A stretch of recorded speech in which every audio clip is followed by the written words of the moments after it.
Hello everyone, welcome back to my channel. आपका स्वागत है आपके फिनेंस टेक्निकल चैनल में।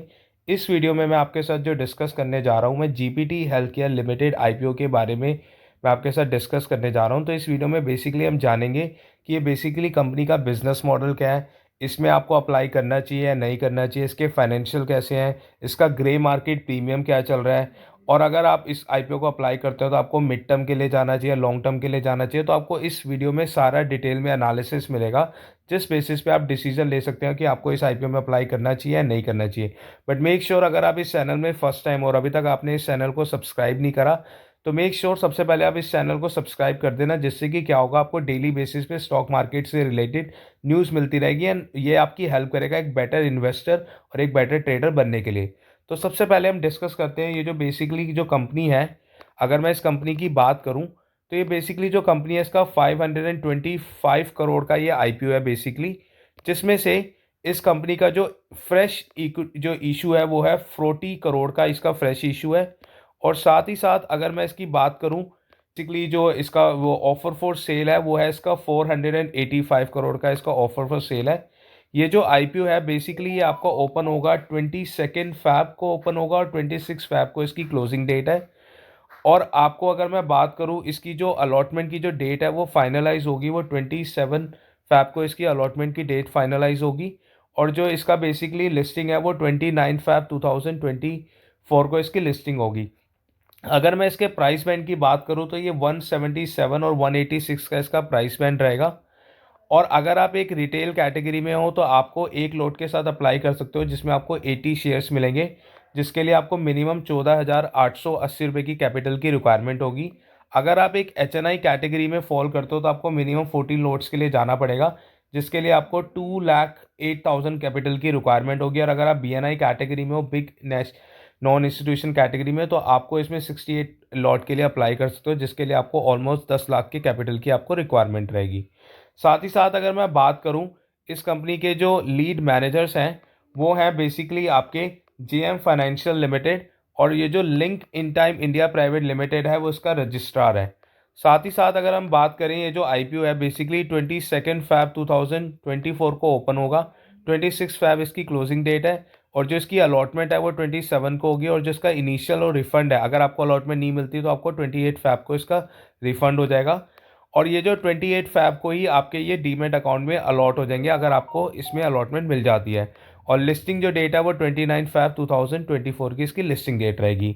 साथ ही साथ अगर मैं बात करूं, अगर आप एक एज आई सेड बिफोर की मिनिमम कैटेगरी जो आपको चाहिए अगर रिटेल इन्वेस्टर के लिए, तो आप एक लॉट के लिए जा सकते हो, मैक्सिमम आप 13 लॉट के लिए जा सकते हो। अगर आप एचएनआई कैटेगरी में हो तो मिनिमम 14 लोट्स और मैक्सिमम 11 लॉट के लिए जा सकते हो। और अगर आप बिग एचएनआई कैटेगरी में हो तो 68 लॉट के लिए भी आप जा सकते हो।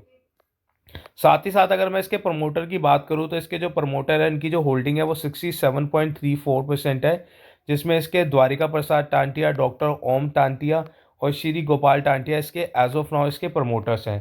अगर मैं इसके बिजनेस मॉडल की बात करूं, कंपनी के जो बिजनेस मॉडल है वो बेसिकली 1989 में कंपनी कॉपरेट हुई थी। और इसके जो ऑपरेट जो करती है वो chain of mid size multi specialist full time service hospital जो ईस्टर्न इंडिया में ये ऑपरेट करती है। जो बेसिकली कैटेगरी जो है ये अंडर आईएलएस हॉस्पिटल ब्रांड के नाम से जाने जाते हैं, जिसका जो इंटीग्रेटेड हेल्थ केयर सर्विस और ये सेकेंडरी एंड टेरिटरी केयर में ये बेसिकली डील करते हैं। अगर मैं इसकी बात करूं, इनकी जो प्रेजेंस है वो बेसिकली इनका ऑफिस है बेस इन कोलकाता वेस्ट बंगाल। और जो ये basically a range of health care services provide करते हैं, जो कि 35 स्पेशलिस्टी एंड सुपर स्पेशलिस्टी इनकी सर्विसेज हैं, जैसे कि internal medicine, diabetologist, nephrologist, laparoscopic, general surgery, gynaecologist, obstetrics, intensive care, gastroenterology, orthopaedic, joint replacement, cardio, neuro. So ये these are the so many जो भी डिजीज़ वगैरह हैं वो सारी तरह की डिजीज़ को कवर करते हैं। और साथ ही साथ इनकी अगर मैं बात करूं, इनका जो टाई अप है वो basically diagnostic service and pharmacist के साथ भी है। और इनकी जो प्रेजेंस है वो 4 सिटीज़ के अंदर है, जो कि सॉल्ट लेक कोलकाता, अगरतला त्रिपुरा, दमदम कोलकाता और हवराई वेस्ट बंगाल में इनकी प्रेजेंस है। अगर मैं बात करूं, इसकी जो बेड्स अवेलेबल जो है वो कोलकाता में इनके पास 85 बेड्स की सर्विस है, जिसमें 17 बेड्स आईसीयू के लिए है। अगर मैं बात करूं त्रिपुरा अगरतला में 205 बेड्स है, जिसमें 66 बेड इनके आईसीयू के लिए हैं। कोलकाता में अगर बात करूँ तो 150 बेड है, 53 इनके आईसीयू के लिए हैं। और वेस्ट बंगाल में बात करूँ तो इसके 116 बेड है, जिसमें 43 बेड्स इनके आईसीयू के लिए हैं। और साथ ही साथ अगर मैं बात करूं, बेसिकली ये जो 30 जून 2023 का जो डेटा आया उसमें ये टोटल 561 इनके पास बेड हैं, जिसमें ये कि over 35 speciality and super speciality hospitals में ये सर्विसेज प्रोवाइड कर रहे हैं। और साथ ही साथ अगर मैं इसके एम्प्लॉयज़ की बात करूं तो 1855 एम्प्लॉयज़ हैं, जिसमें से 85 फुल टाइम कंसल्टेंट हैं एंड 465 विजिटिंग कंसल्टेंट हैं। अब हम इसके प्रॉफिट आफ्टर टैक्स के बारे में भी समझ लेते हैं, इसके फाइनेंशियल के बारे में, जिससे कि आपको एक पता चलेगा कि कंपनी प्रॉफिटेबल है या नहीं है और इसका बिजनेस मॉडल क्या है। तो अगर मैं एसेट्स की बात करूं तो इसके 31 मार्च 2021 में जो इसने करोड्स में जो इसने फिगर डिलीट अपडेट करा है वो 317 का है। 31 मार्च 2022 में इसने 3 करोड़ का, 31 मार्च 2023 में 326 करोड़ का और 30 सितंबर 2023 में 333 का इसने बेसिकली अपने एसेट्स अब रिपोर्ट करें। तो इसके एसेट्स तो बेसिकली कंसिस्टेंटली बढ़ते जा रहे हैं। अगर मैं रेवेन्यू की बात करूं तो 31 मार्च 2021 में इसने 248 का करा, 31 मार्च 2022 में इसने 342, 31 मार्च 2023 में 363 और 30 सितंबर 2023 में 206। तो बेसिकली अभी का जो 31 मार्च से 2023 से और जो 30 सितंबर 2023 का जो डेटा है ये बेसिकली 6 मंथ का डेटा है। तो एज ऑफ नाउ अगर मैं इसके रेवेन्यू भी बात करूं तो रेवेन्यू भी इसके कंसिस्टेंटली ग्रो कर रहे हैं। बट अगर मैं प्रॉफिट आफ्टर टैक्स की बात करूं तो 31 मार्च 2021 में इसने 21 करोड़ का प्रॉफिट करा, 31 मार्च को 2020 में 41 का, 31 मार्च 2023 में इसने 39 करोड़ का, 30 सितंबर 2023 में इसने 23। तो इसके बेसिकली क्या हुआ है, जो 2022 से 2023 में इसके जो प्रॉफिट आफ्टर टैक्स हैं वो इसके कम हुए हैं, जो कि एक डिप है। और साथ ही साथ अभी का जो डेटा है वो 6 मंथ का है। तो प्रॉफिट आफ्टर टैक्स में थोड़ी सी इनकन्सिस्टेंसी है। बट रेस्ट अगर मैं बात करूं कंपनी के नेटवर्थ की तो नेटवर्थ भी इसकी 132 करोड़, 156, 164, 171। तो कंटिन्यूसली इसकी नेटवर्थ भी बढ़ती जा रही है। और साथ ही साथ अगर मैं बात करूं कंपनी के रिजर्व एंड सरप्लस की 75 करोड़, 78, 85, 92। तो रिजर्व एंड सरप्लस भी बढ़ रहे हैं। The most important thing is the boring parts. अगर हम बोरिंग्स की बात करें तो बोरिंग इसकी कंसिस्टेंटली अगर आप देखोगे तो इसकी कंसिस्टेंटली डिक्रीज हो रही है, जो कि 122 थी, फिर 95, 64, 52, विच मीन्स कंपनी अपनी बोरिंग रिड्यूस कर रही है, which is a positive sign. साथ ही साथ अगर मैं इस कंपनी के अगर मैं मार्केट कैपिटलाइजेशन की बात करूं तो ये 1526 करोड़ का आईपीओ है। बेसिकली इसकी कंपनी की जो मार्केट कैपिटलाइजेशन है। और रिटर्न और अर्निंग है इसकी 23% का ये रिटर्न दे रही है, 26% इसका रिटर्न ऑन कैपिटल है, डेट टू इक्विटी बहुत कम है 0.39, return on net worth 23.7, price to book value 9.0। तो प्राइस टू बुक वैल्यू थोड़ा सा ज़्यादा है, बट रेस्ट ऑफ दी जो इसके की परफॉर्मेंस इंडिकेटर है वो बहुत अच्छा पॉजिटिव शो कर रहे हैं। साथ ही साथ अगर मैं बात करूं कि कंपनी को फंड्स की क्यों रिक्वायरमेंट है, इन्होंने बोला है कि हम ये आउटस्टैंडिंग जो इन्होंने बोरिंग ले रखी है वो और रिड्यूस करेंगे, which is a positive sign.